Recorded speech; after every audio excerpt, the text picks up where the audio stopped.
guys, what's up? It's me, Maya, and today we're going to learn how to read music. Today we'll be focusing on the treble and the bass clef, but there are plenty of other clefs, and I will leave links down below for any of you that would like to learn more about that. Here we have a treble clef on the top and a bass clef on the bottom, and this is called a grand staff. It is used for piano because piano has two hands.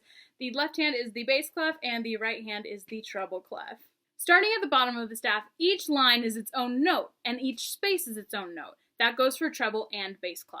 It's really easy to remember the space names in the treble clef because it spells face, going from bottom to top. The bottom space is F, the second space is A, the third space is C, and the top space is E. Face. That's probably the easiest acronym to learn out of all of these. The next thing we need to focus on is the note names of the lines. Now, an easy way to remember this is by any acronym you can come up with. There isn't exactly a word for it, but there's a bunch of sayings that people have come up to remember this easily. The bottom line is E, the second line is G, the third line is B, the fourth line is D, and the top line is F. Some easy acronyms to help remember the names of the lines is Every Good Boy Does Fine, Every Good Boy Deserves Fudge, and Every Good Boy Deserves Football.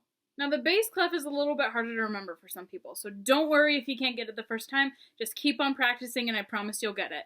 The spaces on the bass clef are not the same as the spaces on the treble clef. The spaces on the bass clef going from bottom to top is A, C, E, G. An easy acronym to remember that by is what I learned as a kid was All Cows Eat Grass. Another one to remember that by is All Cars Eat Gas, which isn't necessarily as easy to remember as All Cows Eat Grass, but hey, if it works for you, then it works for you. Like the spaces on the bass clef, the lines in the bass clef are not the same as the lines in the treble clef. The lines in the bass clef going from bottom to top read as this: G, B, D, F, A. The acronyms for the bass clef lines aren't as familiar to me as the ones for the treble clef lines or for the bass clef or treble clef spaces.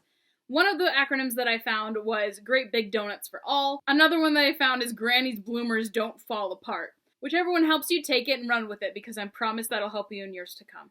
Another thing to mention is that there are notes that can be notated above and below each of the staves. Musical notes range from A to G and then start back over with A to G and keep going in that pattern. So if the last line on your treble clef is E, the space below that would be D, and the line below that would be C. That C would be notated on an extra line drawn in called a ledger line. That C on the ledger line right below the treble clef and right above the bass clef is called middle C. Okay, so now that we've learned the names of both the spaces and the lines in both the treble clef and the bass clef, let's review. The spaces in the treble clef read F-A-C-E, or face. The lines on the treble clef read E-G-B-D-F. The spaces on the bass clef read A-C-E-G. The lines on the bass clef read G-B-D-F-A. Now that you've learned all the names of the notes in the spaces, now you can go and start reading music.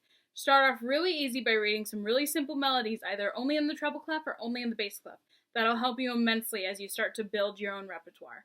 Thank you guys all for watching. I hope you learned a lot. Now go play some music!